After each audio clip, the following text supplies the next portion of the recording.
Hey, whether you got the morning wood or the morning should, it's time to get the day going. Good morning. If you're rolling over with the morning wood, men, you better do something about it.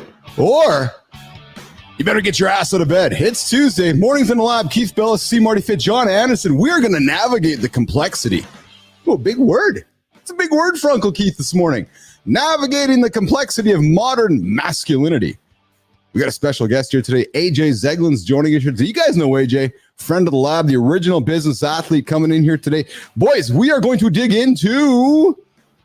we're going to get into today emotional vulnerability and expressing feelings. Relationship stability and authenticity. And of course, living up to expectations. And if we have time, guys, we're going to get into fatherhood and parenting today on the show.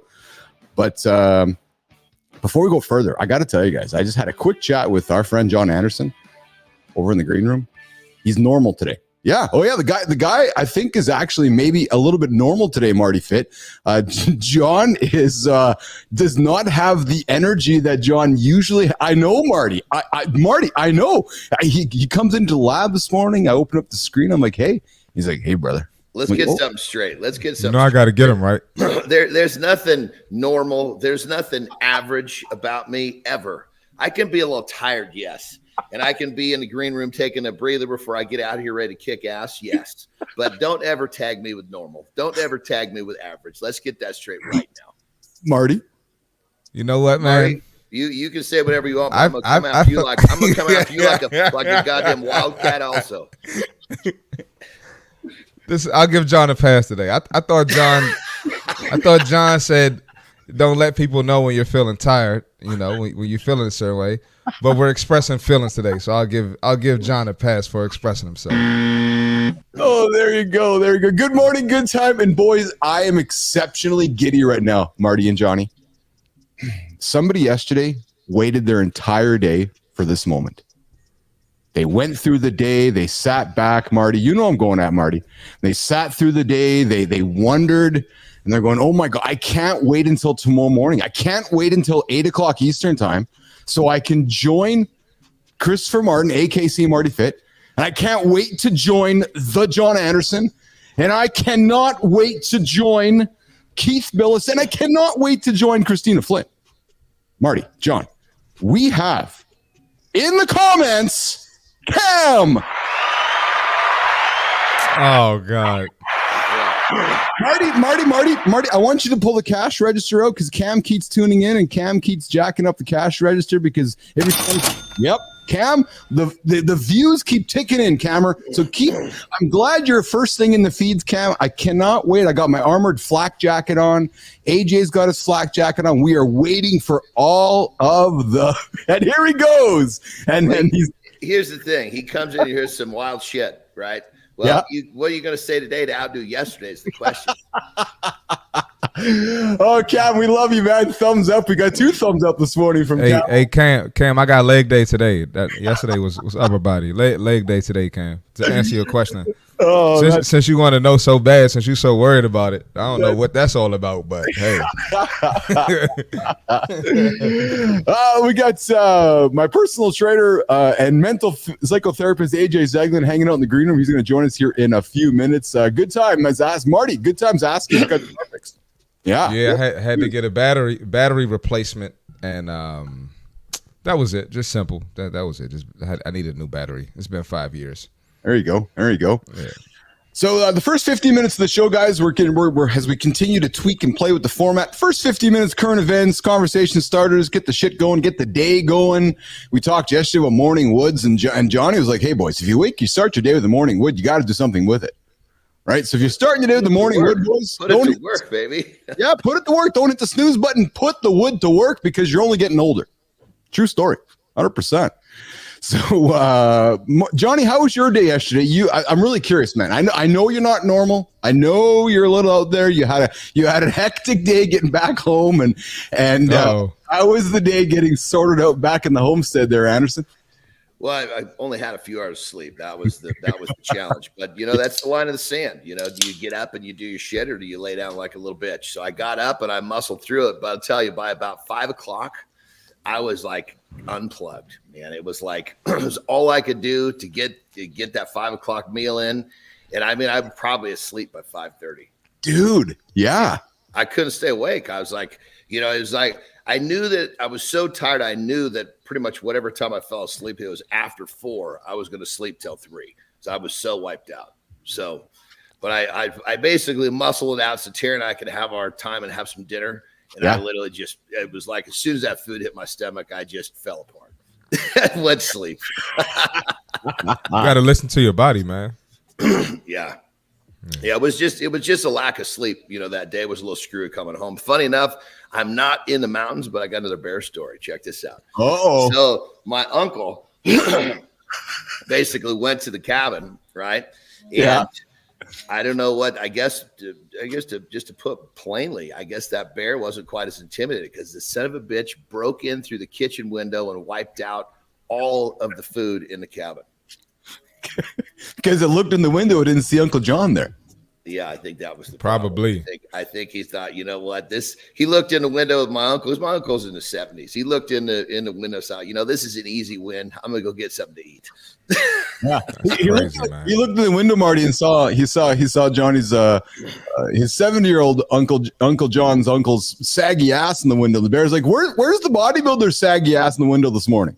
And he's like, he's not there. So he just kind of worked his way in. Yeah, is that how it works? Guess so. He literally just broke a window through. Was not taken. He was coming for what he wanted. There you go. Good morning, Jimmy. Morning, lightsabers. Good to have you here this morning. Cam. Podcast called Bear Stories and leave them there. That's actually pretty funny, Cam. That's a pretty good one. Hey, boys, why don't we take a moment out of the show here before we get into the accountability check-in? We get the Marty Fit tip.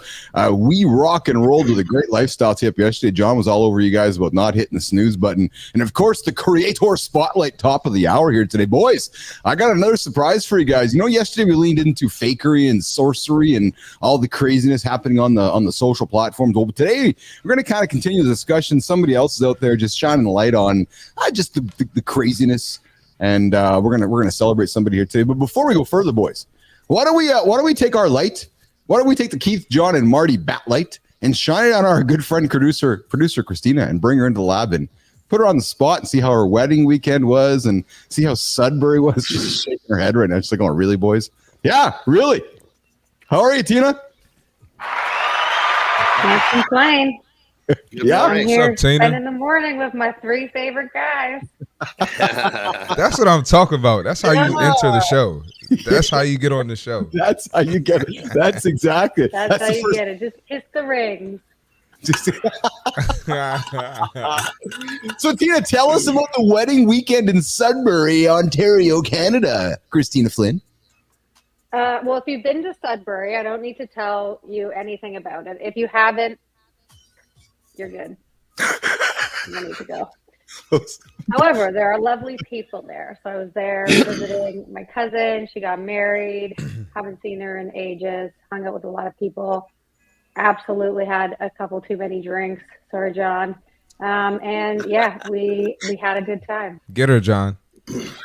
Hey, listen, my decisions are I don't have to force my decisions on other people. It's not like Christina. It's not like Christina didn't come on here and say, what, I'm sober and I walk the walk. She didn't break any of her own rules here. She didn't say that she was sober. So that being said, I hope you enjoyed those drinks. There you go. She's a grown-ass woman, and she has drinks if she wants to. I'm curious how Christina's head was feeling the next day. Not too bad. I'm pretty good now. I'm old. I'm 40. I know when to switch to soda water. And so I do a pretty good job with that. Oh, yeah, you're old and you're a mom. So I think as you get old and you become mom, you're like, oh, okay, maybe I just won't be the drunk 30-year-old anymore because I got a couple kids that are watching me too, right? Or the next day, you're like, I got to take care of them the next day. Hangover with a kid is no joke, but I didn't have my kids. So it was me, my 2 sisters, and my wife. And we let loose, but back at it. 2-day hangovers when you get to 40. That's Maybe even a little sooner. That's it. Hey, so team, we have a big show today. We're getting to continue our conversation with men's insecurities. Today's from boys to men, and no, not the rock band, or I guess the R&B band. Sorry. But before we get into the accountability check-in, and before we get into the main topic, I think I'm gonna throw something on the table for all of us here today, which is a quick little conversation starter. 3 signs your partner loves you more than you think, by a psychologist. So, Johnny. First one, and I'm looking at you, John, because I'm suspecting as the habit stacker of our group, you're like holding everybody accountable in your circle. So when your partner, and you've told me this, John, that's why I'm calling you, buddy. When your partner knows your self-sabotage cues, you've told me, Terry, and you said, hey, Keith, just give me a hand signal or something. When your partner knows your self-sabotage cues and calls you out on them, it's a sign of deep understanding and care. That is the biggest sign of love that there is. When your loved one will be honest with you, there is no greater sign of love. Yeah, I agree with you, man. And I'm getting to, I'm learning that even just, with Lauren and my relationship with my lovely bride there. They've taken the time to learn your patterns, those moments when you might unknowingly undermine your own happiness, success, or relationship, right? So if somebody loves you, Marty, they're stopping you from self-sabotaging. What do you think of that? Oh yeah, no, I agree, and I always tell my, I joke with my clients, and I'll be like, yeah, I love you more than your husband loves you because I'm telling you the truth. Yeah. He ain't telling you the truth. Yeah, that's beautiful. That's so true, bro. That's so true. I mean, Terry's got this little phrase, whether she's got all different ways she communicates with me when I'm doing dumb shit, but she'll say, usually this has got to do with food. If I'm getting ready to eat something a little more than I'm supposed to, or just getting close to the edge, she'll look at me and say, I don't think that's a good idea. And I'm like, damn it. It just hits me right. It's like she just literally just gut shot at me. It was like took the air away, but it's exactly what I needed. And then it puts the reality back in my brain. I'm like, come on, dude, what are you doing? Let's see. Yeah. Well, you told me, you're like, hey, Keith, as we're working together, don't be afraid to give me signals if I'm doing something or because we're trying to communicate to the camera here, right? So I'm like, I love you, dude. I'm looking out for you, so I'm going to give you a signal, right? So, hey, Tina, number 2, proactively planning and acting on your future together is another sign of active love from your partner. When your partner creates future plans with you and actively works to make them a reality with you, it's a powerful sign of their commitment and love to you. Mm-hmm. Plan in the future. My wife is the planner in our relationship. So if it weren't for her, we would do literally nothing. So I am incredibly grateful for her for making sure that our life moves forward. So you both stare at the list in the paper and she picks up the pen, right? And she's like, okay, I guess I'm writing shit down. She doesn't even let me stare. And I know not to anymore. Like I go, what do you need from me? And when do you need it? Hey, can't be more clear than that. 3 signs your partner loves you more than you think by a psychologist. And Marty, last one before we get into the accountability check-in, Jimmy, and bring our friend AJ Zeglin into the lab. Number 3, Jimmy, self-improvement for a stronger relationship, Christopher Martin. When your partner makes a conscious effort to work on themselves to be better for you, again, we talked about it yesterday, Marty. You're like, hey, when you meet girls, you're like, this is all that I am. Here's everything for you to see. I train, I take care of myself. It's a profound demonstration of their love and commitment. This kind of self-commitment might involve addressing personal habits, but the reality is when you focus on your self-improvement or your partner does, it shows that they are committed to their relationship. Absolutely. No, I agree with that. And so when I said yesterday that, I'll tell them about myself, I expect the same in return. And we give each other the same energy so we can be the best for each other. So I'm going to lean into this, Marty, because Tina, I'm sorry right off the bat here because I've got to be selective with my words here, Tina. So I'm just going to be slow. She's thinking, terrifying that you just warned me. Yeah. So Marty, you like to, I appreciate what you call it on your show. And some of the things you call out are men and women, men and men, women and women, couples, relationships. We go through time together, and Johnny, sometimes our other half of our couple's habits change. And maybe over time, somebody you fell in love with that was hot and had this hot body and looked exceptionally hot in clothes, you wake up and they're like, hey, Where did you go from 10 years ago? Oh, what's happened? I'm being selective. You guys know what I'm saying. So I'm just saying that self-improvement for a stronger relationship. We talk about morning wood, boys. Boys, if you get up and got the gut hanging out and your ass hanging out. Brother, we're talking about jerking off. We talk about morning wood. Why are you veering away from the word fat if that's what you're trying to stay away from? Well, I was just going to put it out there. But yeah, boys, if you're waking up and you're feeling shitty about yourself, dude, take some self-improvement. Take care of yourself. Your wife might want to touch you. Just saying. Yeah, and a lot of times, guys, we put so much emphasis on the woman and what she looks like and what is she doing. But it's like, bro, you got to take care of yourself too. Totally, man. I don't care how much money you get.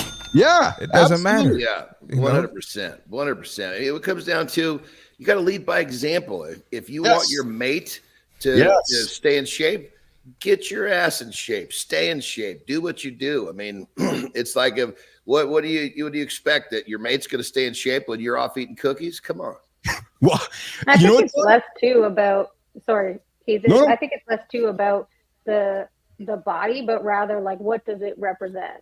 Like if you know that person is working out and you know they're getting yours and their body's just changing as it happens to both men and women and all people, that's going to be a very different thing than when you wake up in the morning and you just know, one, they're not happy. They're not happy with themselves or their body. And it's representing like a much bigger story as to what's going on.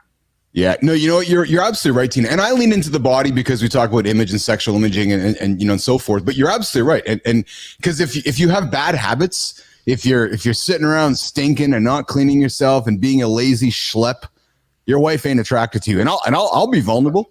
Did you just say not cleaning yourself? Oh, whoa, that's a whole baby. That's a different level of missing self-care there. Well, I'm thinking there's some boys tuning in right now that are thinking, my wife loves me anyways. No, she doesn't. No, she doesn't actually, dude. So I'm gonna tell you something, boys and girls. I myself, your Uncle Keith, got himself into a problem there, Marty, one morning when I was just in the middle of the night having my peanut butter habit in the kitchen, and my old big ass, hairy white ass is in the kitchen, naked, eating peanut butter, and Lauren comes out in the middle of the night going, "What the hell are you doing?"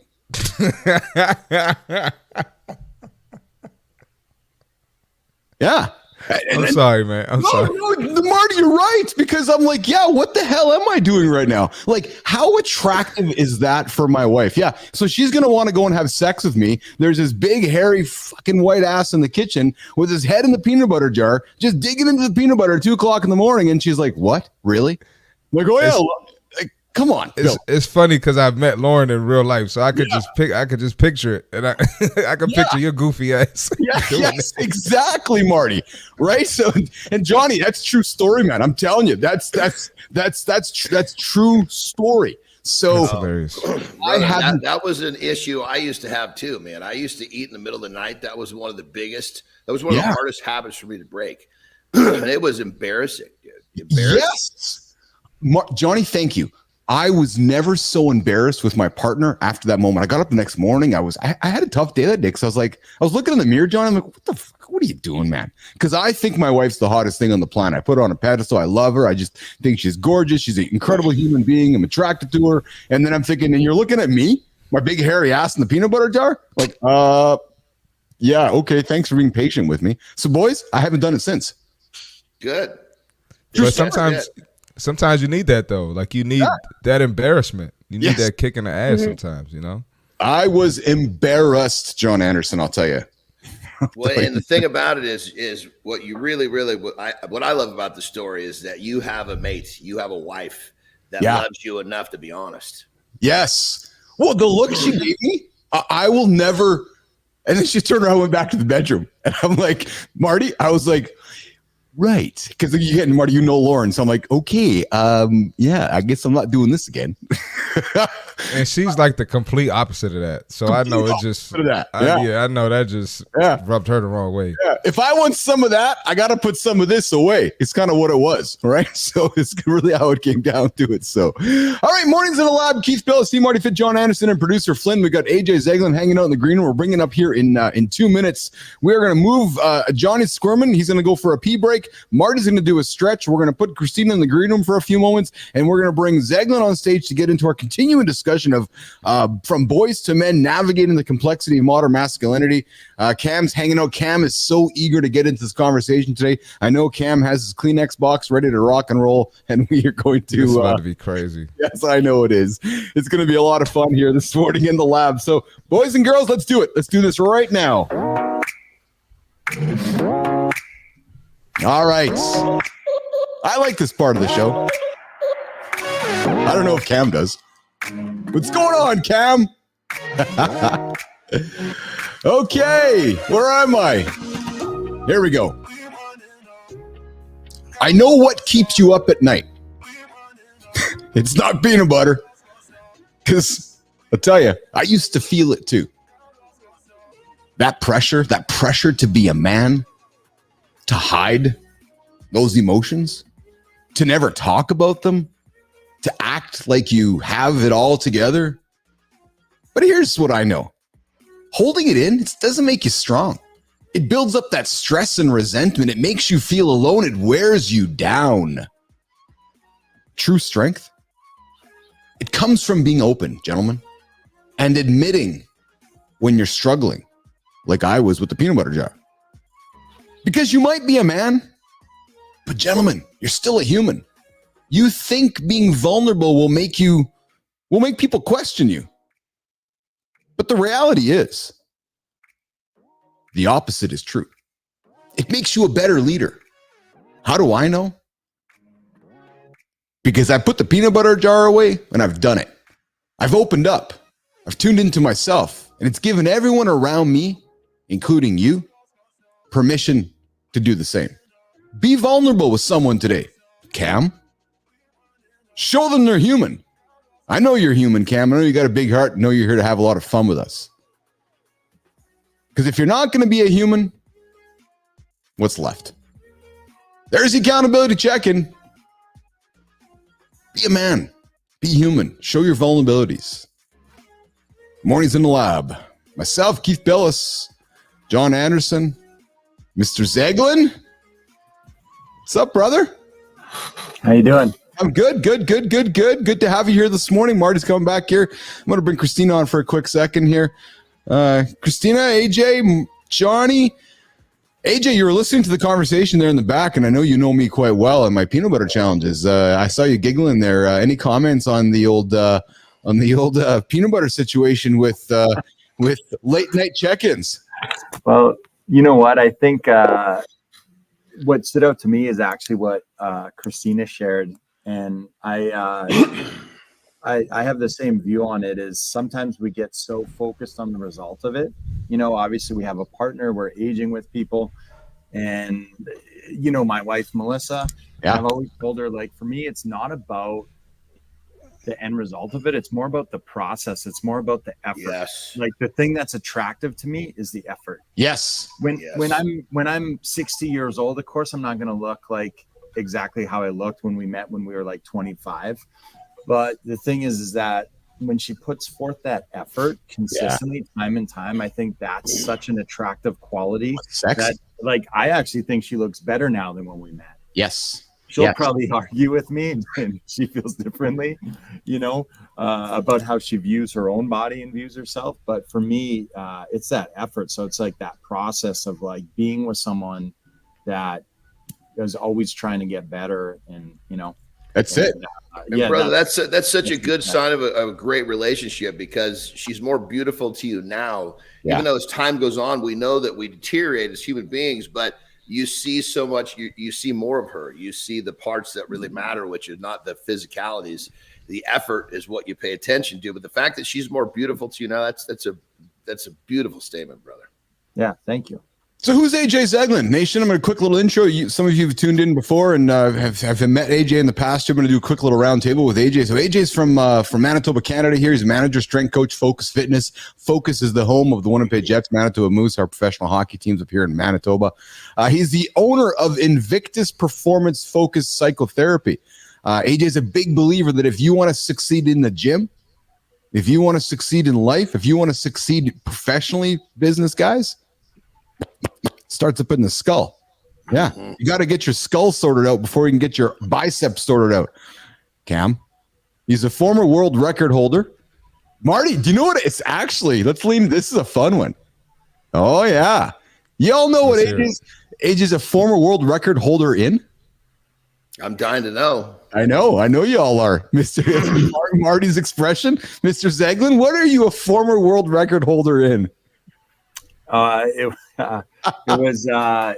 was actually a charity event, but it was the world record for the longest car push in 24 hours. Yeah, the guy pushed the car 24 hours. Mercy. That's a long time to push a car, brother. Yeah, Man. He had nothing else to do, John. He's like, yeah, let's go push a car for a day. What kind of car was it? It was actually, I don't think they make them anymore, but it wasn't a very big car. If you remember when Dodge made the Neon. Yeah. So it was the Dodge Neon. This was a little while back, but it was long story short, it was a charity fundraiser at one of the gyms I worked at. One of the gentlemen there who was a strongman, competed in strongman competitions, had befriended this little guy. What's his name? I'm still in contact with a lot of the pros. What's his name? The strongman you're talking about. His name was Rob Komet. And he was kind of like a strongman more on the local scene, like just competing in like provincially, like in Manitoba and stuff. He was never a professional strongman, but good dude, big heart. And he had met this kid, Jonathan, through kind of like a Big Brother / Make-A-Wish type of program. He was battling with a rare form of childhood cancer. So they had gone through the Guinness Book of Worlds together and picked a record that they wanted to try to get and establish together.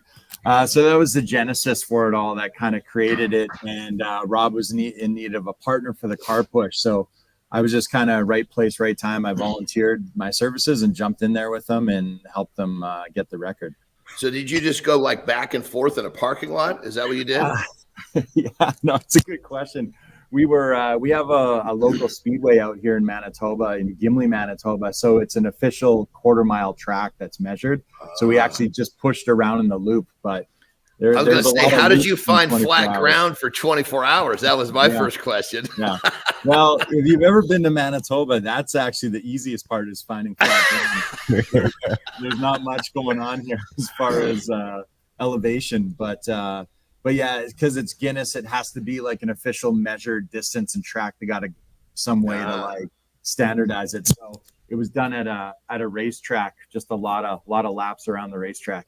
What's up, Tangerine? Tangerine joining us from Manila, Philippines here this morning. Thanks for tuning in this morning. Hey, listen, I've only said this once, and I'm going to get shit from Marty if I don't say it a few times here today. Subscribe to our channel. Subscribe to Mornings in the Lab. Hit it. Just hit it. Comment on it, drop it, share it with your friends. Good, I checked it off the box there. And Marty, dude, you didn't say like. You didn't say like. Oh yeah, I didn't say like. You gotta like. Our likes are down because I haven't been saying it enough. So like fucking channel this morning, you guys. And Marty, I gotta laugh with Cam here right now because Cam is actually dropping some funny shit here. So he actually is. It's AJ pushing Marty's shitty car in the parking lot because Marty's car broke down over the weekend, so Cam's wondering whether he was pushing Marty's car in the parking lot. And then dancing on the sun. A neon? Okay, change the subject. I was just thinking about the car and Jon Andersen and John fitting in a neon. I'd like to see that show of Jon Andersen getting into a neon and then him driving it, because I just know John drives his G-Wagon and his nice cars there. I just can't see him, Marty, driving a Dodge Neon. I don't know. You know, funny story about a Dodge Neon, right? So back when I'm in my like early 20s, like maybe 2021, all I was doing was working to be this big guy, right? And I was always trying to stuff myself in little clothes, little cars, little shoes, anything that I could do to make myself feel like I was big. So I almost bought a Dodge Neon because it was so little. So okay, hold on. So were you buying the mini underwear too, Anderson? I was buying mini everything, brother. I was shopping in the youth section. You were doing everything to make yourself look bigger. I mean, brother, let me tell you, when I made the decision, I joke it's the sickness, because it was like I was doing, and it was coming down to every little element of my life I was doing to try to make myself feel big, look big, and I just manifested it. Everything right down to the little skivvies. Yes, you're correct. That is exceptional. Jon Andersen. Hey, good morning, Real Deal. Good to have you here this morning. Big man in a little coat. Yeah, I think that's exactly what I'm envisioning here. So, all right, team, let's keep the conversation rolling here. Let's get into the CMartyFit tip. And then we're going to jump into the big topic today, which is from Boys to Men, not the band, navigating the complexity of modern masculinity. And we are going to lean into the first one this morning, which is emotional vulnerability and expressing feelings. I know something that Cam likes to do every single day here on the show with us. He likes to express, and Cam brought his Kleenex this morning, Marty. So that's a good thing. So let's set aside for a quick minute, 90 seconds. Marty's going to jump in with a fit tip, and we're going to dig into emotional vulnerability and expressing feelings. Marty, it is your turn to get on stage and do this. Let's get it. All right, we got the fit tip for today. Bicep curls are a classic, but are they the best move for getting jacked arms? Let's find out. Bicep curls are great for targeting your biceps and adding some definition, but they only work one part of your arm. If you want bigger, stronger arms, you need to mix it up. I'm sure Jon Andersen will agree with this, and AJ. Add compound movements, exercise like pull-ups, rows, bench press work not only your biceps, but your back and shoulders. These exercises use more muscles and help you get bigger and stronger. Don't forget about triceps. Your triceps make up a bigger part of your arm than your biceps do. To really build size, include push-ups, dips, triceps, and bench press, tricep extensions in your routine. So while bicep curls are good, you can't rely on them alone. Use different exercises to work all parts of your arms. Focus on the bigger muscles if you want bigger arms. That's how you build balanced, powerful arms. That's the fitness tip for today. The fit tip of the day, every single day dropping here around this time of the show. Something, gentlemen, to get your guys' day rolling, give you something to think about, and build some big muscles. All right. Keeping the conversation happening here this morning from Boys to Men, navigating the complexity of modern masculinity. We did a ton of research, boys, and we found 14 main insecurities that men face. Yesterday, we tackled 1 to 3. We dug into physical appearance and body image. We dug into career progress and financial stability. And we dug into sexual performance and endurance. Today, we're going to lean into emotional vulnerability and expressing feelings, relationship stability, authenticity, and living up to expectations. AJ, Marty, John, a 2023 study published in Psychology Today found that 55% of men feel uncomfortable expressing their emotions due to fear of judgment. And then Men's Health Forum in 2022 reported that 75% of men believe emotional vulnerability is viewed negatively by society. Who wants to start this one off here? Mr. Zeglin, I'm going to look at you, pal. What are your, is society teaching men to fear their own emotions? Men are conditioned to believe that showing emotions makes them weak. Men are told often to man up or keep it together. Lean into that, AJ Zeglin. Right. Yeah. I think there's just, different perceptions that exist out there, and some probably served a purpose at some point, and some probably don't serve a purpose anymore. And I think part of it too is just kind of how we view stuff, and we have the potential to reframe things and kind of change the way that we perceive things. Right. I know one of the biggest aha kind of moments for me was simply that, when I looked at myself and like, okay, what's preventing me from being vulnerable, from sharing stuff? Well, exactly what you just mentioned there, fear of judgment, fear of what people are going to think of me. So then I think to myself, I'm like, okay, so I've somehow now convinced myself that I'm being strong by avoiding what I'm scared of. That's the opposite of strength, right? That's the opposite of courage, right? So if I really wanted to show that I was strong, if I really wanted to lean into my strength, if I really wanted to show courage, then I actually have to face what I'm scared of head on. So if I'm scared of being judged by people, if I'm scared of being vulnerable and speaking openly and communicating honestly with people, then that's what I have to do, right? That there's the strength, there's the courage, right? So, and I think we have the opportunity to reframe that, right? And just change our perception of it, instead of us being like, well, if I keep everything inside because I'm scared of what people are going to think of me, we somehow have this idea that that's somehow strength, when I think it's really the opposite of being strong. Jon, I'm really curious about your response in this, because your career has been in very masculine industries, wrestling, bodybuilding, strongman. How did this mindset affect you, Jon Andersen, especially in the industries that you worked in? Let's lean into perhaps wrestling. Talk about being vulnerable, having the courage, and so forth, Jon Andersen. Well, I mean, first off, I got to say that, I mean, I discovered earlier on that crying was strength, not weakness. You know, I make the joke, I'm a woman trapped in a man's body because I'm such a mama's boy, you know. And, you know, as I started to, I guess as I started my journey and I started to become comfortable with myself, I realized that, you know, crying and showing emotion is not a bad thing. It's just what is people's perception of it. So going back to your question, I don't remember what year it was. It was on a long tour in Japan, and we were all tired, man. It was a tough tour. And Terry reaches out and tells me that one of our English bulldogs passed away. Oh, and no.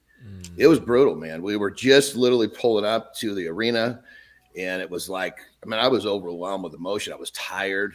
You know, we're talking 50, 60 dudes, you know, tour bus, wrestling tour, you know, and I just let it loose, man. I had no problem with letting it loose. And of course, everybody, once they saw the emotion, everybody came, hey, are you okay? What's going on? And I explained to them, and there was a couple people that were like, oh, dog died, da, da, da, da, da. But it didn't make it as what they thought. It was how it affected me. And I had no problem letting it loose. You know, it wasn't like I was sobbing and kicking and screaming on the ground. I was just showing I was grieving because one of my dogs had passed away. And so what I'm getting at is the ones that love you, they're going to support you, you know, and that's all that matters. What I find incredible about the story, Jon, is that we all as men don't want to cry, but the moment we cry in front of other men are like, oh, good, you're doing it. I want to come wrap my arms around you and love you and show some brotherly love. And it just leans back to that whole idea where it's like, no, well, you go first, Jon. AJ, you go first. You cry. You show emotion. No, I'm not going to do it. No, you do it, Marty.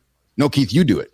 But then the moment that somebody does, it's like, okay, now that they've let their guard down, I can now lean into you too.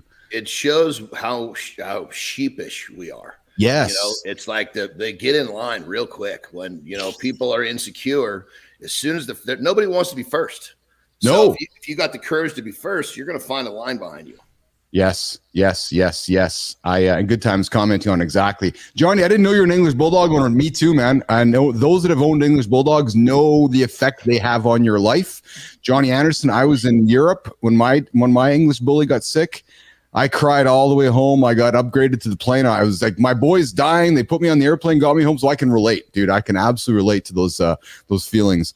Adam's coming in with, I think you have to consider simply who you trust. Vulnerability is fine, but I think Jon nailed it, suggesting you share it with loved ones, right? And obviously, Jon, being on the road with, you know, loved ones as wrestlers in that moment, Jon, those are your loved ones, right? And you're like, I got to get it out there, right, Johnny? Well, I'll be honest. Some of them were loved ones, but let me tell you, there's a lot of egos on these yes. tours, you know. But I mean, it's a filter. Yes. You know, let your shit hang out, and you're going to find out who loves you. Yes.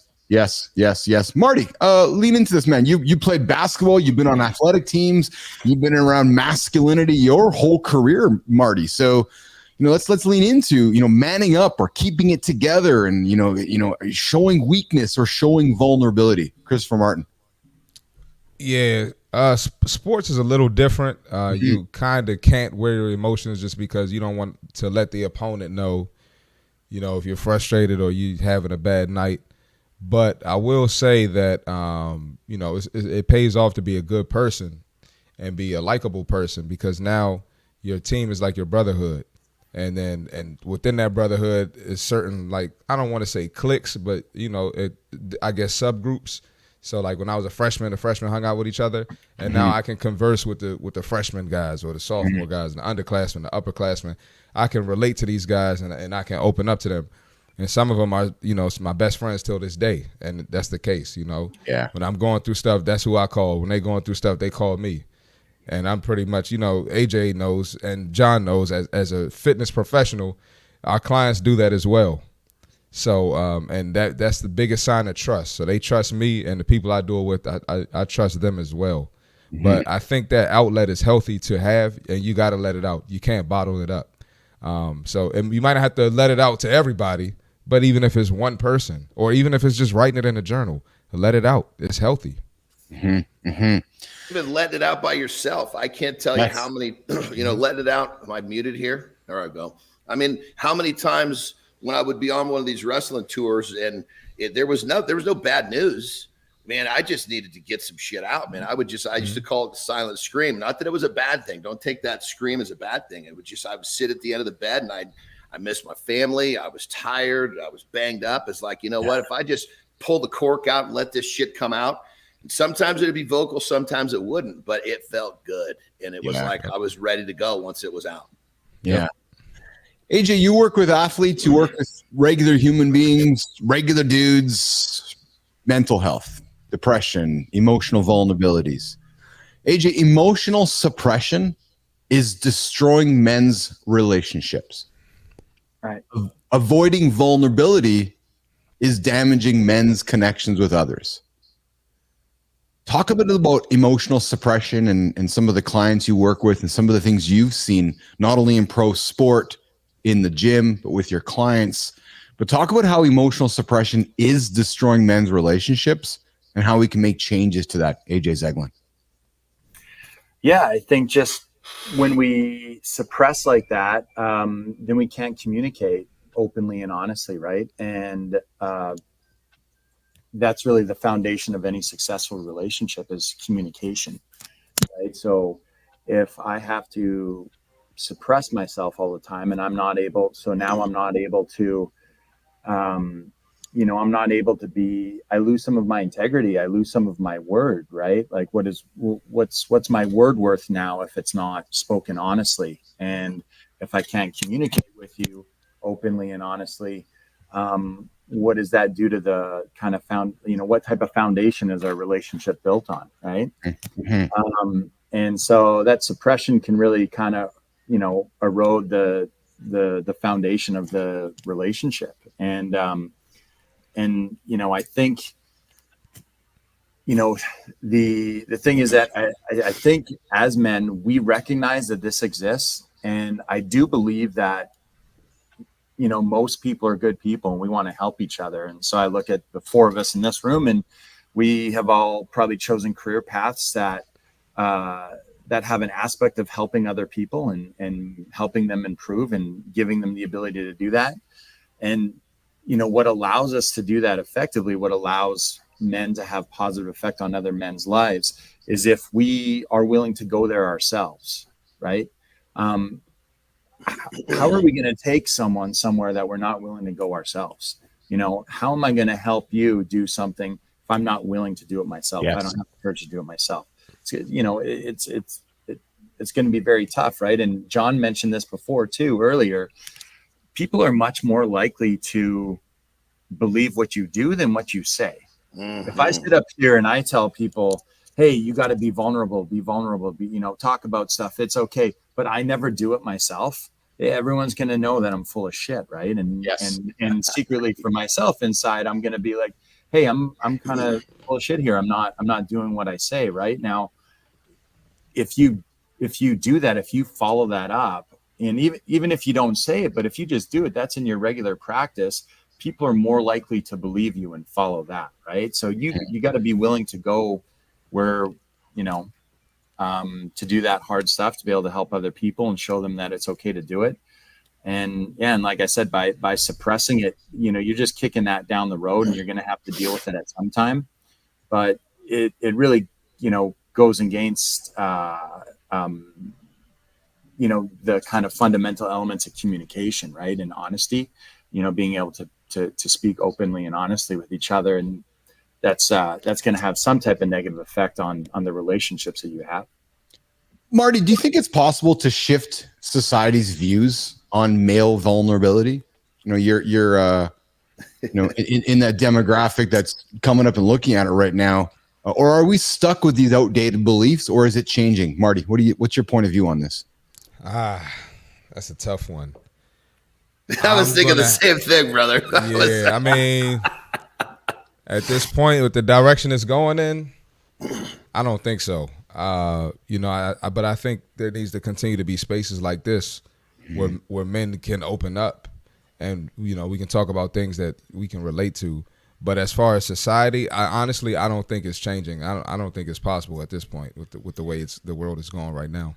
I think it's getting worse, man. I think we're becoming more zombified by social media, and I'll tell you, one of the things that I do now in my 50s is the people that are important to me, I tell them I love them, and I'm not doing it. I don't want a response. If they want to say it back, good. I don't say it because I'm soliciting a response. I say it because I don't know how many chances I'm going to have left to say it, man. And the bottom line is I would rather say too much in terms of my affection for someone than not enough.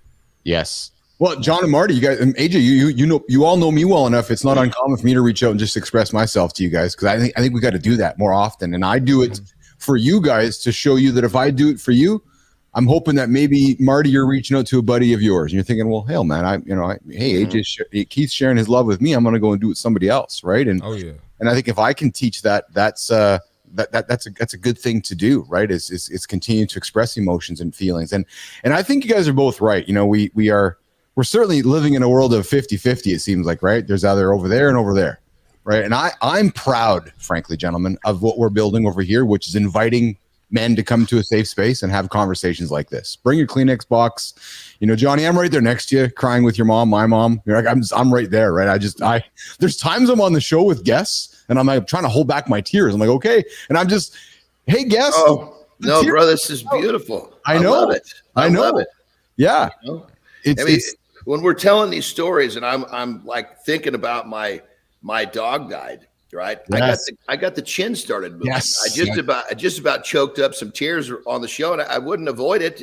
There wasn't enough squiggle in the chin to give me some moisture. Yeah, I hear you. I absolutely hear you. Oh, we got Luke Schmidt joining us this morning. Luke, good morning, man. Good to have you in here, pal. I appreciate you Luke? This morning. Luke's going to join us on the show coming up in a couple weeks or so. He's like, hey, dude, I tune into you guys. I like your show. He's like, I love the dynamic happening on the show right now. And, Luke, so do we. And he's got, without vulnerability, trust and meaningful connections go away. And it's funny, guys, because a lot of this stuff is so common sense and so cliche, yet we just don't act on it, eh, AJ? We just go through our day, our heads go down, we get into the peanut butter jar in the middle of the night, we wonder why our wife's not having sex with us. Or we're not telling our friends we love them, and we just wake up, we go, wait a minute, I'm old and I'm fat.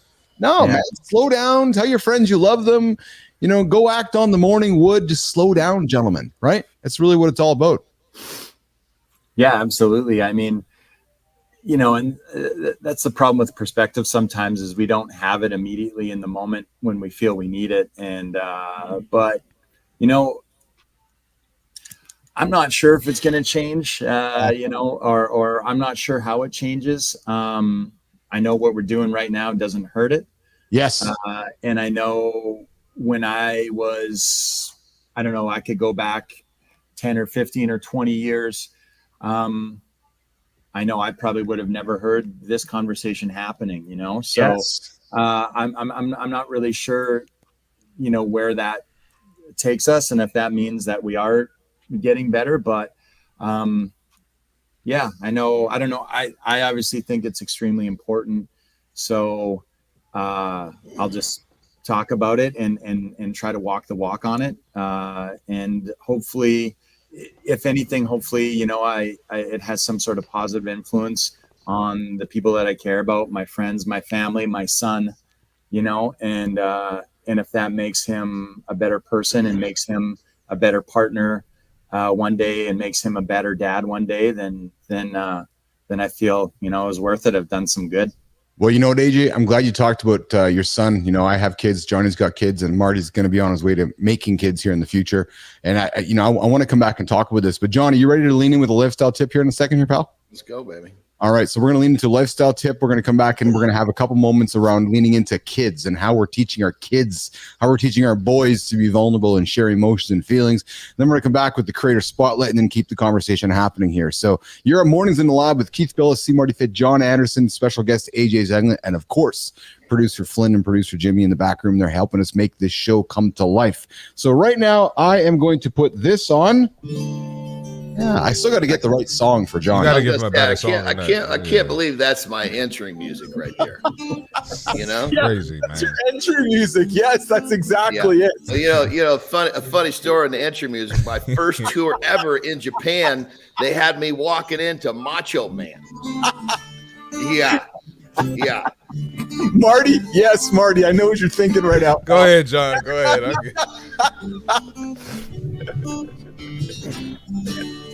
All right, here is our lifestyle tip for the day. We know that every day is crucial. We want to have a good day. So we crush the morning, we own the day. So here's what we're going to do. You're going to basically plan 3 easy wins for tomorrow morning. Maybe your easy win is getting up and drinking a big glass of water. That's going to help you wake up and hydrate. Maybe you're going to lay out your clothes. Maybe you're going to get the coffee, make her ready to go. Those are 3 of my easy wins. I wake up, boom, hit my 3 easy wins. I'm already feeling good for the day. The momentum is up, and it makes it that much easier to tackle the bigger, more difficult challenges because I'm already in the mode of winning. So remember, tomorrow's success is planned today. Tomorrow's success is planned today. Before you go to bed, guys, get those easy wins in the bank. You get up your days. Your day's already rolling. That's it. I use some of that same mentality. Before we even sat down in the lab here this morning, Jon, I got some stuff done in the gym, and I got activity in the bank is how I call it, right? Like my day's already underway in the bank. That I'm already in a deficit. I feel good about myself. It's just getting ahead of everything, right? So. And Cam, yes, it's cliche, but it works. And Cam, I know that you got yourself prepared last night to be on the show this morning, Cam. So don't tell me you're not paying attention to all this. So I know this is awesome, boys. This makes everything worth it, which is this right here, which is Good Time just said, I just wanted to say thank you. I get up earlier. Thanks to you guys. And you know what? That is awesome. Man. That's, I sat down with our creator spotlight yesterday. Daniel Hall had coffee with them yesterday, boys. And he's like, Keith, anytime somebody takes 15 minutes, a half an hour, an hour out of their day, Jon, Marty, AJ, out of their time to spend it with you, just pause and think about that for a second, because they didn't have to spend that time with you. And he invited me to think about that from the sense of gratitude. And I was like, wow, that's really an interesting way to think about it. Because like, Keith, I wanted to spend an hour with you. You asked to meet with me. I looked into who you were. I wanted to come spend time with you. And that was, so I say that to you because Good Time is making a choice to want to spend time with us. And Marty, you and I have talked about it. What a wonderful feeling it is, isn't it? It's a great feeling. And Good Time has been on my podcast a couple of times. He's been tapping into my content as well. So I appreciate you, Good Time. You know the interesting thing about Marty's podcast? Yeah. Is I still haven't gotten the damn invitation. Yeah. He's big leaguing me, man. I'm not big time enough for his shit. Jon, you're going to be on there, man. I'm just playing, you're going to be on there, man. I got a schedule, man. I got you. AJ's wondering the same thing. He's like, when am I going to be on the show too? Oh, now everybody's giving me crap about it. I'll get you guys on there. He's big leaguing us, AJ. You know, shit, he's big time. That's it. And no, Good Time. We know you're not a troll. I know the first show you showed up, I thought you were, and Jimmy kicked you out of the lab. But you have been an awesome guest. And anybody who's a creator out there who does this for a living, and people decide to tune into your content. Again, I'm repeating myself, but I can't just tell you how great it feels. So thank you. That's very, very much appreciated. But gents, we are talking here today about being boys to men, modern day masculinity. I want to just, before we continue our conversation and get into the creator spotlight, and then we're going to get into the next topic around relationship stability and authenticity. I want to come back to parenting and how we're teaching our children. I got a boy and a girl. AJ, you got a boy and a girl. Johnny, you got a bunch of girls. Marty's going to be making some kids in the future. He's practicing right now. He's just practicing. Totally practicing right now. Yeah. Hey, you can't play in the game if you don't practice. He's the one that we're all just vicariously living our thoughts through. He's the one over there telling us the stories off the show. But boys, how are you? I'm going to start with you, Johnny. You got the 3 girls, you know, and again, then we naturally think the girls want to show emotion and naturally think girls share feelings. But how have you, as a dad, a self-admitted mother's boy, how have you talked to girls about feelings and ensuring they're sharing feelings and ensuring that they're vulnerable? Let's talk about that for a few moments, Johnny, about parenting our kids. Well, what I did with my girls is from the time that they could communicate, you know, I just talked with them about everything. Yeah. You know, if anything, they're probably, you know, over communicators. It really didn't serve them well until they became young adults, because at teenage level, nobody understood why they always want to talk about everything. They're always talking about, well, you know, this made me feel a certain way, and I know that you're doing it. There are people, 16-year-olds, like, what is wrong with this kid? You know, what is wrong with her? But as they got older, it became young adults. It serves them very well. But I also taught them, I was really, really big with them about, do not be a victim with your feelings, because, you know, there's too many people running around. And it's like, oh my God, I feel this way. Well, flip the script, man. You can feel this way and you can turn it into a positive. And so a lot of times, this is one of the things that I really, really big on, is that your feeling is a powerful thing, and you could choose to let your feelings help you or hurt you. It's your choice. Yeah. I like that. AJ Zeglin, how are you parenting the kids with feelings and emotions, and especially, you know, with your profession, right? You talk to people all the time about emotions and how they're feeling inside their head. AJ, how are you talking to your kids about this? Yeah, I mean, like a big part of it is just building off what John just said right there with the feelings. Is I always like to, you know, when I'm working with my clients and I'm talking with my son, Boston, it's like the idea that you are not your feelings. Right? Your feelings are something that you're experiencing. It's something that happens to you. If you're feeling sad, if you're feeling emotional, if you're feeling, you know, these feelings that, you know, have some sort of like negative connotation towards them, where you're worried about like, oh, if I feel this, this means I'm weak. This means I'm this means I'm not a man. This means I'm not, you know, it's like, no, that you're not your feelings.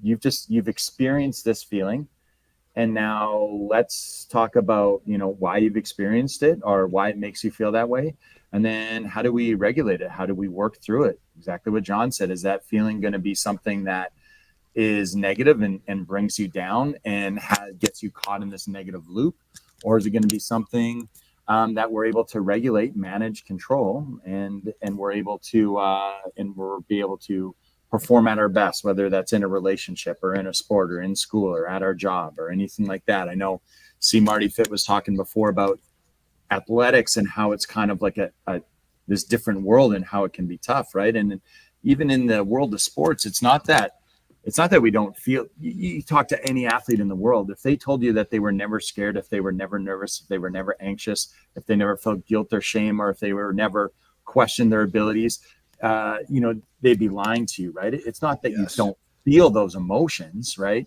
You feel them, but you just learn how to regulate them and work through them. So the idea or the goal is never not to feel anything. And we don't want to create a bunch of robots where we just don't feel anything, no emotion, no feelings, you know, we're just cold. It's to be aware what we're feeling, why we think they might be feeling it, and then how do we regulate it? So how do we keep moving forward? Because we got goals, we got stuff we're trying to accomplish, we got a person that we're trying to be, right? Mm-hmm. That's so good. That's so good, because, you know, one of the things I always remind myself, and I haven't taught my girls, is look, you know, you're going to experience anxiety and you're going to experience excitement, and sometimes you're not going to be able to tell them apart. So you got to identify what's going on. So I love that you're talking about figure out what's going on, what are you feeling, and how do you turn it into a positive? Yeah. Marty, as you were growing up and being parented, were you encouraged to lean into your feelings and talk about these type of things, Marty, or have you had to discover this yourself and lean into some of these emotions and educate yourself on all this? And then the second part to that is, I'm going to make an assumption, because as I've gotten to know you, you know, you are an emotional dude. You are emotionally mature and have an emotional IQ about you. I'm only going to assume you're going to lean into this considerably with your children as you raise them. Oh yeah, definitely. And you know, just for me, I wasn't encouraged to, express myself. And if I did, I never was, nobody really cared, Yeah. so then you kind of grow up with a shell, Yeah. and you think you're not supposed to.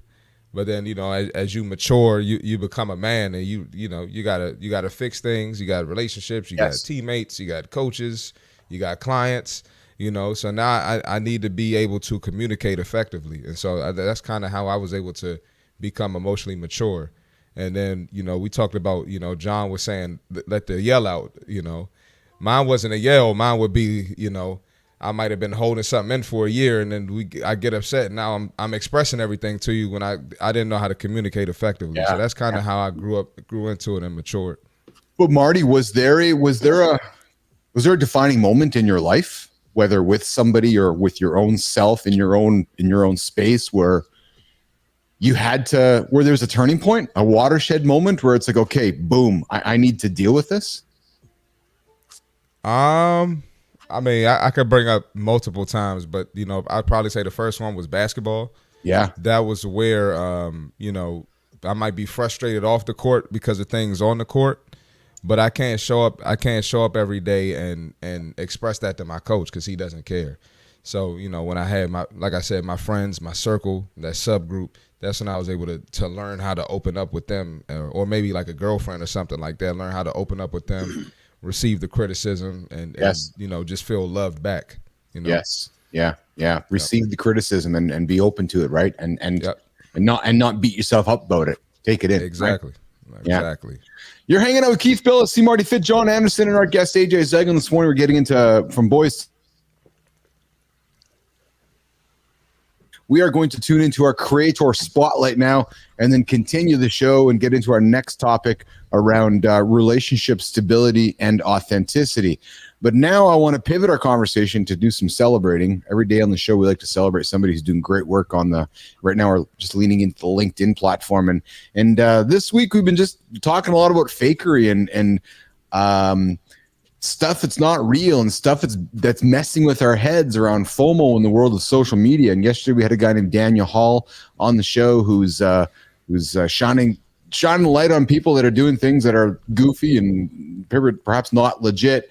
And today we are, Cam, it's not you, and we are going to continue our creator celebration today with a CEO, a co-founder of a marketplace that's helping businesses find the best B2B creators through AI. This person puts out really consistent and interesting content, focusing on his expertise of creators. He's particularly great at bringing light to a widespread problem across the industry, and that problem being fake accounts, fake engagement, fake influencers, inflated numbers, which I personally get really excited about because it feels like it really brings my two worlds coming together, right? My last business, social media moderating company, monitoring company, community management company, and then this business that we're building here, which is real, authentic conversations, right? That help you grow as an entrepreneur, solopreneur, CEO, and creator. And as we're growing it, been talking to Marty about this ad nauseum. It's like, yeah, we're competing with all these fake folks. He's like, yeah, I know, it's crazy, man. All these fake folks that are, all these inflated numbers that aren't real. So we found this person on the platform and said, hey, let's go shine a light on this guy, do some great work. So today's creator spotlight, he's a creator, he's a judge, he finds the best creators for your brand with AI powered precision. Today's creator spotlight from Mornings in the Lab is, Marty, drum roll please. There we go. It is going to be Jeremy Boissonneau. Jeremy is from Cannes, France. He is the creator judge from Favicon. He helps find the best creators for your brand with AI-powered precision. He's on a mission to put quality creators in the spotlight. But gents, what drew my attention to Jeremy is something he published yesterday, which we all need to know about, frankly. And we're going to talk about this in the coming days and weeks here in the lab to help educating and continue to educate our audience, which is this whole idea. No Max Rater, not pre-recorded. This is live Mornings in the Lab. Jeremy published an article yesterday around finally The FTC is cracking down on influencers and brands that buy fake followers. A big step forward for the creator economy. It's about time something was done. This is happening in October. LinkedIn, Instagram, X, every platform nation is full of fakeness, fake influencers, fake creators. And what Jeremy's shining a light on is that in the coming months, we're going to start seeing some changes to this to hopefully level the playing field. So he published something here yesterday, which I invite you to go check out on his profile, which shows you how to spot a fake influencer. Why is it important? Because if you're going to look to spend some money with somebody as an advertiser or a sponsor, you want to know if it's real. And we're just pulling it out there because as we look to continue to build our business and look and talk to sponsors and advertisers and partners with us, we want to give you real numbers, real facts, real engagement numbers. And it all starts with reality and being transparent. So I would invite you to second guess every number you see across every creator you engage with and ask yourself whether it's real. Look in the comments, look in the shares before you get your mental health all messed up with something that is perhaps not real at all. So today's Creator Spotlight, Jeremy Boissonneau from Favicon is today's Creator Spotlights. All right, boys. I'm telling you, man, that topic's going to be, we're going to talk about it here in the coming weeks and months because, you know, I'm not going to spend much more time on it right now, but just one quick last minute. As we go out there to market to build the business around this, guys, I want to make sure we have a level playing field, right? I don't want to be standing up against somebody who says, yeah, I got 70,000 downloads of what? My podcast. Oh, yeah? How many people listen to it? I don't know. Really? Well, here's the one thing that just to kind of a little tip for our listeners. You know, when you go to some sort of a social media and you're listening to someone, if they're saying stuff that's lighting you up, that's giving you a different perspective, that's giving some value to you, like in a very noticeable way, there's a good chance that everything is on par. But when you show up to an account that's massive and it's just a bunch of garbage, well, then you clearly realize that nobody's showing up there for any value. It's most likely engineered. Yes. All right, boys, relationship stability and authenticity. Continuing our conversation. Marty, a 2022 study in the Journal of Marriage and Family found that 60% of men, AJ, reported anxiety about their relationship due to fears of inadequacy or failure. And then in 2023, Men's Health found that 35% of men regularly worry whether their partner is genuinely affectionate or staying out of convenience. There's guys listening to this show right now that are wondering, does she love me? Or is she here because it's just convenient and it takes too much work to undo it all? Fear of inadequacy, gentlemen, is undermining men's relationships. Anxiety about not being good enough drive many men to question their worth. John, I'm going to start with you, pal, because we're the old guys on the panel. I'm going to lean in back to after you, but leading into instability, right? Men often fear they're not meeting the expectations in the relationships, right? And I think, John, it happens even more as we go through relationships longer with our partners, right? Guys maybe get insecure and they're wondering why isn't their wife touching them or why is their wife not doing anything with them? Let's talk a little bit of this, John, around. Oh, man. I'm there. Have you ever felt like you weren't good enough in your relationships, and have you experienced this type of self-sabotage? Well, number one, yes. I mean, everybody has, and if they say they haven't, they're lying. Agreed. But the thing that I realized, and it took me a while. I mean, at 52, I didn't discover this probably somewhere in my mid 40s, and it comes down to this: I have the ability, based on my behavior, the things I say, the things I do, to create, I can give my wife the things that she needs that's going to keep her happy. If I don't give her the shit she needs to be happy, well, of course I'm going to feel inadequate. I'm not doing my job. So I think this whole thing, I think people that are feeling this way, the first step is to turn the mirror on yourself and ask yourself, am I doing the things that will make her happy? Am I doing the things that are going to keep her feeling romance? Am I doing the little subtle things? Am I pinching her butt when I walk by? Am I just, giving her a kiss out of nowhere? Am I sending her that text telling her how special she is? Because when you do the things that you should be doing to nurture a loving relationship, you're going to get away from all this. Well, you're always going to, there's always going to be some feelings of anxiety and inadequacy, but you're going to manage this stuff. But most importantly, you're going to see her behavior change, which is then going to allow the whole thing to continue to get better and better.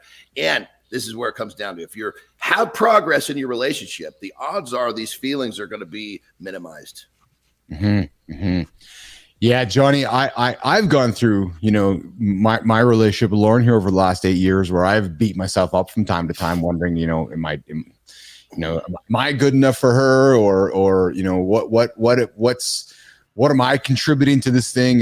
What's the reason she's sticking around? And and I know Lauren loves me to pieces, everything inside and outside, but still sometimes you get in your own head and you beat yourself up, and you wonder, like, is she here because she really loves me, or is she here because it's just convenient? And I'm not trying to, question my wife right now publicly, but those are things that I've dealt with. AJ, I saw you nodding there as I was acknowledging that, AJ.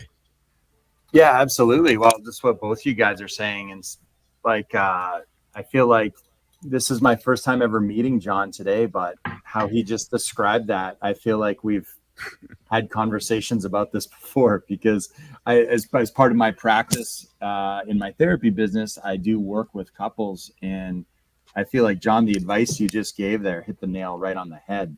Like, that's what it's about, right? A lot of time when we're looking at our own confidence and whatever it is, but in this case, within a relationship, our confidence usually starts to come into question when we start comparing outside of ourselves, and when we start looking at things that we have no control over, right? So, if I'm, and this applies to anything, right? If I'm an athlete playing a sport and I'm just looking at someone else's skill set, that's the time when my confidence is negatively affected, right? I'm like, wow, look at what that person can do, right? If I'm in a relationship and I start looking at what someone else is doing, or I'm scrolling through social media, I'm like, oh, look at this guy. I thought I was in good shape. This guy has an 8-pack right now walking around. That's my confidence just dipped. That's probably what my wife would be more attracted to than me, or whatever, right? We start worrying about all these things that are, that's them. That's, so when we bring our attention back to ourselves, we worry about the things that are within our control, that we have direct influence over. And we worry about what Jon said. We look in the mirror and we put that effort into, okay, well, I want to turn myself into the best partner that I can be. Like, what would I want in a partner? How good of a person would I want to be? That's who I have to be. Right. It's hard, isn't it, AJ? Especially to do it every single day over and over. So right. It's hard. It's the concept, the idea behind it sounds simple. Like most, simple things, they can be difficult and challenging, because the magic of it, we'll say, is in the consistency, right? Which isn't magic at all, right? But it's just doing it every day. But if I want to be, if I want to be a good partner, if I want my wife to, listen attentively when I speak and ask me questions and be engaged in what I'm interested in, if I want her to, take care of herself, and put time and effort into her self-care, physically, emotionally, mentally, if I want her to show me physical affection, if I want her to show those things, then I have to do those things. Yes. Right. Yes. I have to do those things. So that's something that's within my control, right? Jon said, look in the mirror. So, okay, well, I can go to the gym. I can work out. I can have conversations like this with people where I'm talking about my emotional and mental well-being. I can show her physical affection. When she's talking, I better be actively listening and showing genuine engagement and interest in what she's saying, right? And if you do those things, which you have direct control over every single day of your life, like Jon said, all of a sudden, that influences the whole relationship. And all of a sudden, that partner that you want, that you're hoping for, that attention that you're seeking from your partner, you start to get it, not because you sat around and waited for it or wished for it to happen, but because you became that person yourself, right? Yes. Real quick, like in a micro version of this is something a lot of times, my wife's not a morning person. So she wakes up and she's kind of getting her way about her. And when I notice if I'm certain that she's kind of having a rough morning, call it a bad mood, call it what you will, I realize I have the ability to affect that. I can go and do something to make her feel special. I can go do something, and it's A, for the relationship, it's B, for her, and it's C, for me. You know, I'm much happier when she's happy. So I take the initiative. She's struggling. She doesn't even know in many cases. I'm going to go take care of some business. Well, John, that's how we started the show off, with self-sabotage, right? So she's getting up in the morning and she's maybe not feeling it for whatever reason. Who cares, frankly? But you as her partner are recognizing that maybe she needs a little bit of an emotional nudge or support from her partner, her lover. And you're like, yeah, I'm going to give her what she doesn't know she needs right now. Yes. And you know how easy it is easy it is to do that, but it's even easier, and don't get caught by, oh, you're having a bad morning, aren't you? All I did was throw some gasoline on the fire, man. Yes. No, I want to be distinguishing that fire. And it's about identifying what's going on, realizing you have control based upon your actions. Yes. And you can really, when you take that action to make things better, then the anxiety is managed. Yes. Yes. Marty, my single friend here on the panel here, you're leaning into this and listening to this relationship stability, being authentic. You talk to your buddies and stuff, men often fear that their partner's affection isn't genuine. As you've been dating girls and going through your life, do you find as you get into a relationship with girls, you question their genuine feelings, or do you put yourself all in and you get into love language conversation with somebody? You said yesterday where you're like, yeah, you just let it all out there. Here's who I am. I'm old school. Right? Is that the approach you often take and allow it to happen naturally? Or let's lean into this a little bit, Marty.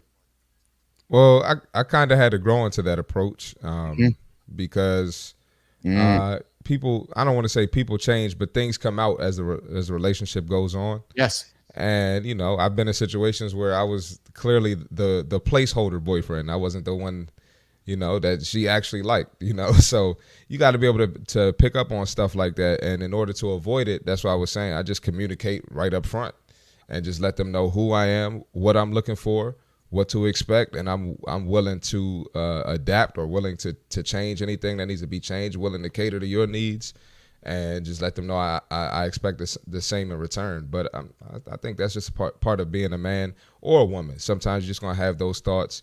This person doesn't like me. We're human. It happens. Yes.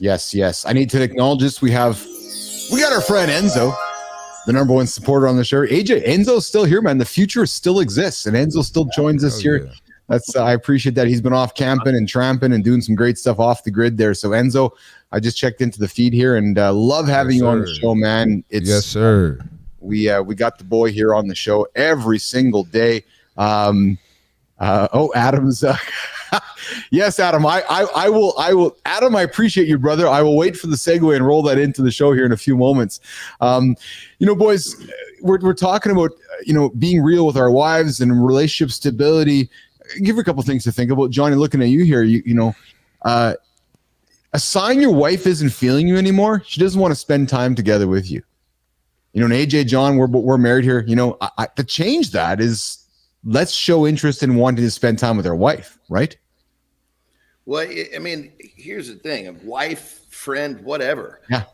If a person doesn't want to spend time with you, then you're doing something that's pushing them away. I mean, good night. I mean, this is pretty simple. I mean, unfortunately, most people live in this world of victim. Oh my God, she doesn't like me anymore. She doesn't like you because you're acting like a dipshit. So clean yourself up. Look in the mirror. What are you not doing? Or what are you doing? Get rid of the negative shit, bring some positive stuff in. Whether it's your wife, your girlfriend, hell, even your pet, you're going to have better results. Yeah. It's funny, gentlemen, how we as men always want to blame the other half, eh? And John and AJ, and I love you guys because you guys are bringing it back to our own mirror. And I've had to learn that myself through my journey in life, Johnny, going through divorce and so forth. I've had to learn to lean into my own mirror. No, it's me first.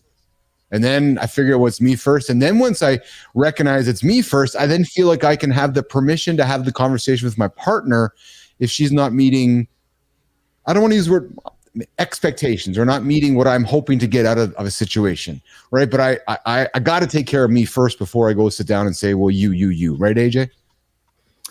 Yeah, absolutely. Like, I think what we said before, there's a few things there. Obviously, I think we lead by example, right? Or people lead by example. People are more likely to believe us if they see what we're doing. So if we're going to have that conversation with our partner, with our significant other, and be like, hey, these are the things that I feel, if we're not doing those things ourselves and we're not showing that we also do them, the likelihood that they even believe us or believe that it's important to us is going to be drastically reduced, right? Because they're going to be like, well, is it really important to you? Because you never do it, right? You're saying you want me to do these things, but you seem to avoid doing them all the time, right? So it's, I think it's, again, it just goes back to that ability to communicate with each other, and just, that confidence in yourself and in the relationship is going to come from your experiences, right?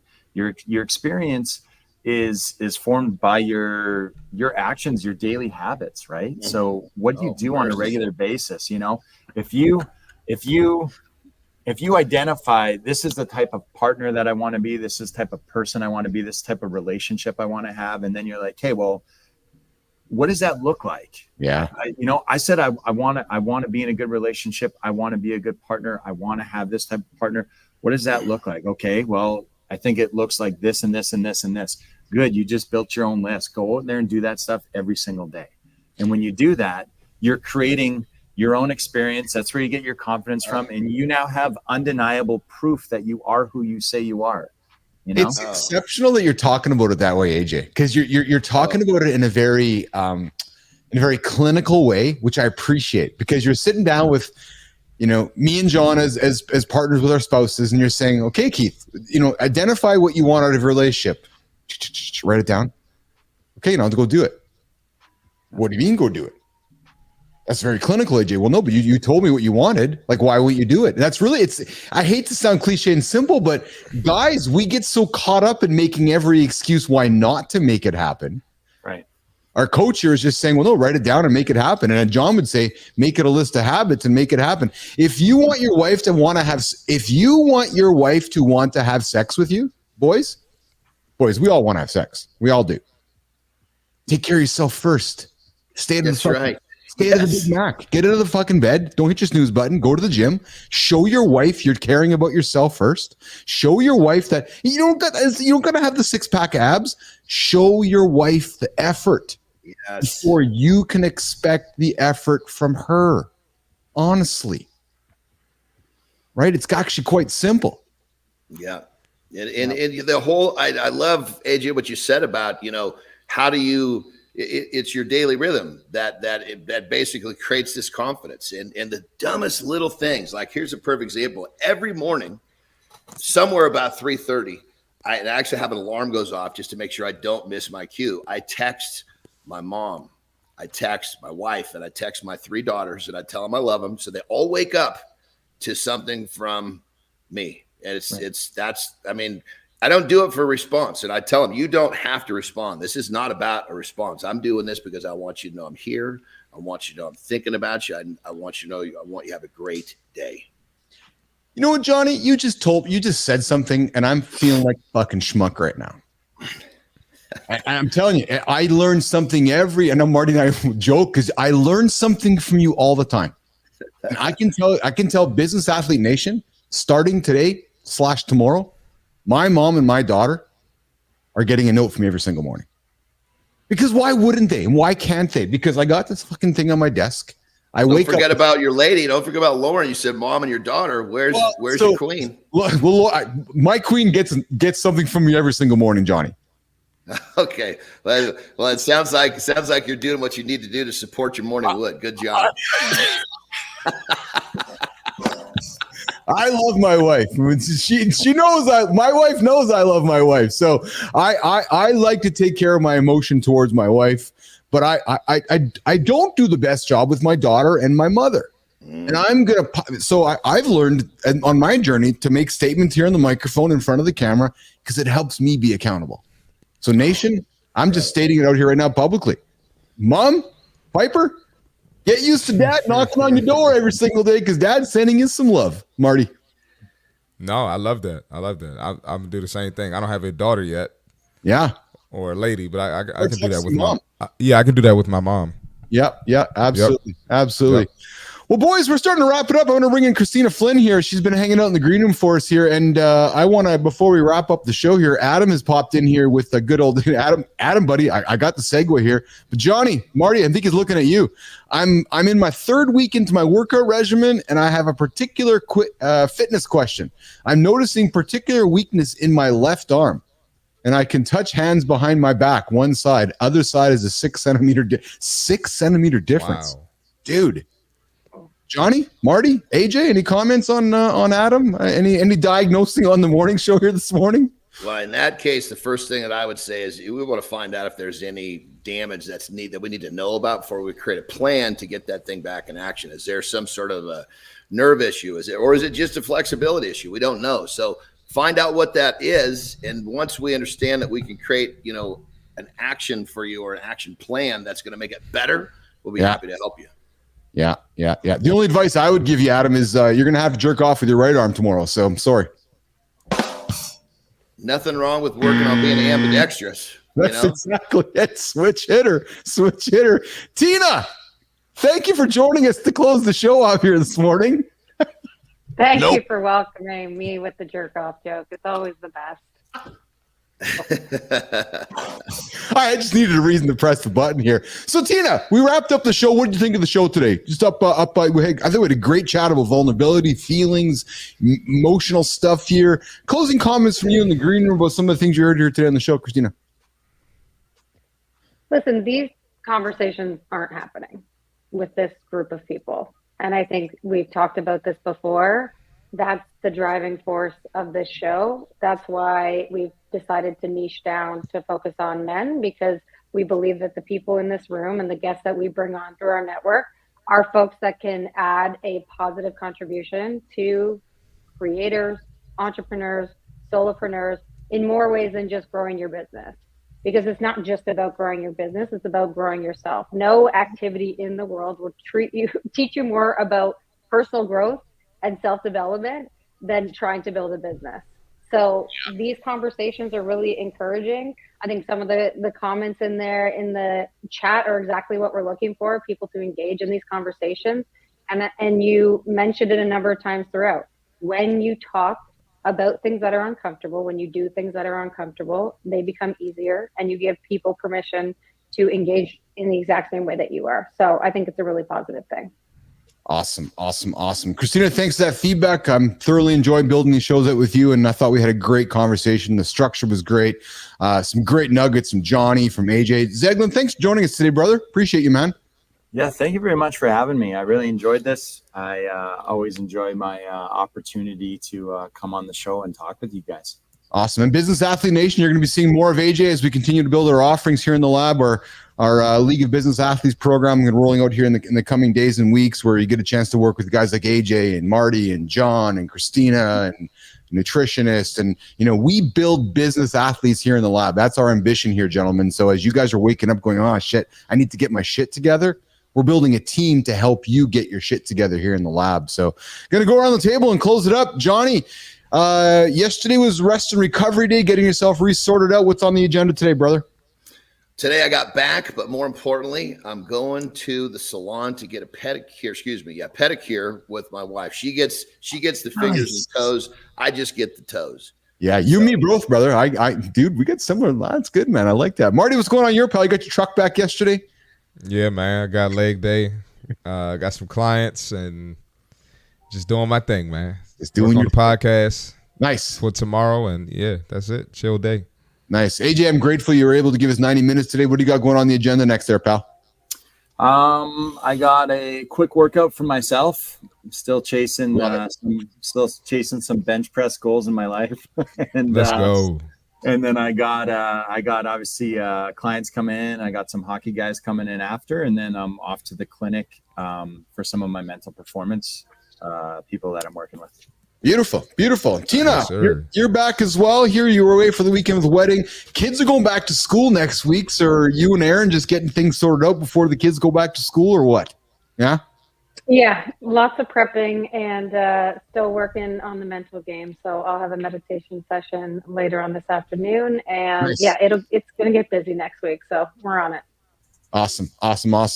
And for all of you that tuned in today, Cam, love having you in the comments. Good time. Adam, Enzo. Who else do we have here this morning as well? We had Luke joining us as well. We had we had Manila joining us. Tangerine joining us from Manila. Dancing on the Sun, and everybody else that joined in today.